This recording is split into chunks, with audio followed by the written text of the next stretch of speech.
In 1999, the Philippine Navy deliberately ran a World War II-era ship aground on a reef in the South China Sea. They didn't do it by accident. They did it on purpose, and then they left it there.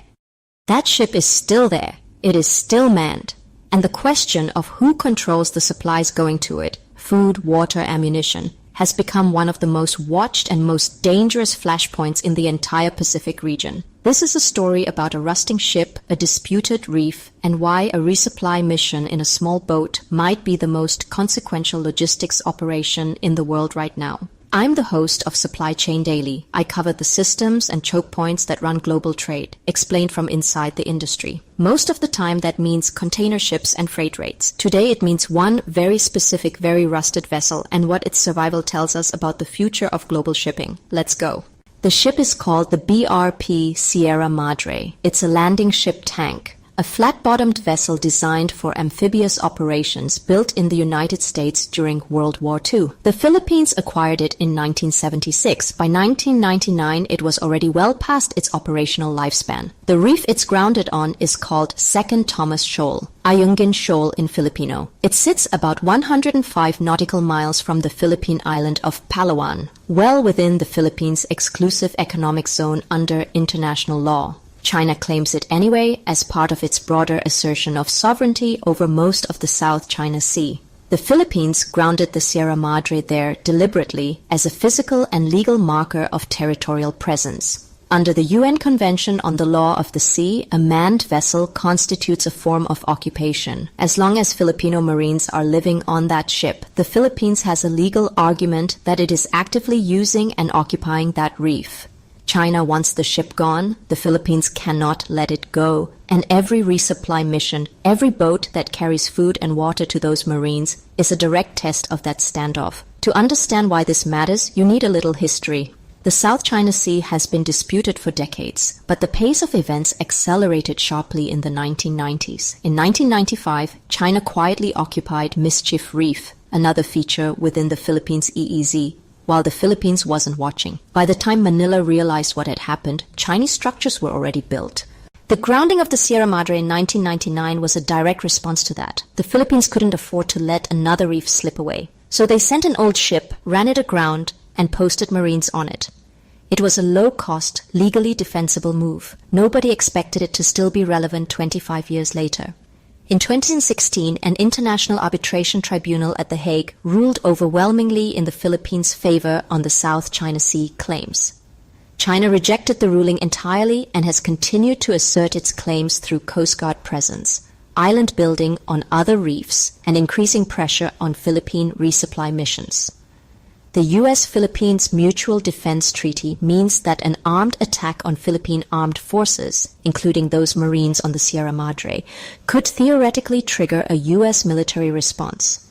That treaty is the real reason this rusting ship carries geopolitical weight far beyond its physical condition. Here's what the standoff actually looks like in practice, and this is where it becomes a supply chain story. The Filipino Marines on the Sierra Madre need food, water, fuel, medicine, and communications equipment. They are resupplied by small boats, civilian and Coast Guard vessels, that make the journey from Palawan. That trip takes several hours each way across open sea. China has been intercepting those missions. Chinese Coast Guard vessels have used water cannons at close range to push resupply boats away from the shoal. They have deployed nets to foul propellers. In some instances, they have confiscated supplies and equipment after boarding. Filipino sailors have been injured. The Philippines has responded with a tactic that became known as glass bottle missions. Swimmers or divers delivering supplies by hand in waterproof bags, bypassing the vessels entirely. In some cases, supplies have been airdropped. The point is to find a method of resupply that China cannot physically intercept without taking an action that would look unmistakably like an attack on Filipino personnel. This is logistics at its most elemental. You have a position that needs to be held. You have personnel who need to be sustained, and you have an adversary who is methodically cutting off every conventional supply route. The question is not whether the Philippines can afford to resupply the Sierra Madre. The question is whether they can find a method that China cannot block without crossing a line. The condition of the ship itself is part of the equation. The Sierra Madre is actively rusting. There have been reports of holes in the hull that are patched with whatever materials are available. The The Philippines has discussed sending a replacement vessel, but every attempt to approach the shoal with construction materials or a new ship is itself a flashpoint.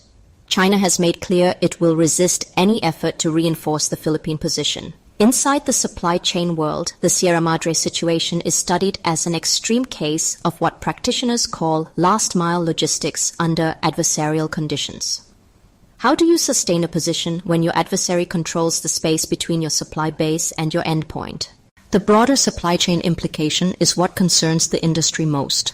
The South China Sea is not a marginal waterway. It carries an estimated $3 to $5 trillion in trade annually. Container shipping between East Asia and Europe, between Asia and the Middle East, between manufacturing hubs in China, Vietnam, and South Korea and markets around the world, almost all of it transits this sea. Any significant escalation at Second Thomas Shoal, an accidental exchange of fire, a Filipino fatality that triggers the Mutual Defense Treaty, a Chinese seizure of the ship itself, would send insurance war risk premiums across the South China Sea spiking within hours. Carriers would begin rerouting within days. The Strait of Malacca, the Luzon Strait, the alternative routes around the Philippines. All of them would face sudden, unplanned increases in traffic.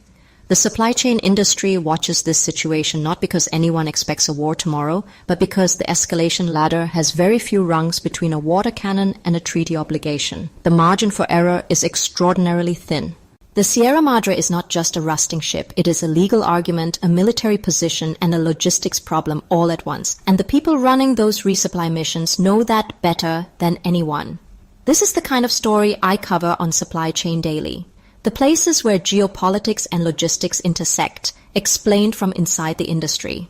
If that's useful to you, subscribe. New video every Saturday. And if you've worked in maritime, defense logistics, or Southeast Asian trade, I want to hear your perspective in the comments. Until next time, keep an eye on what's moving.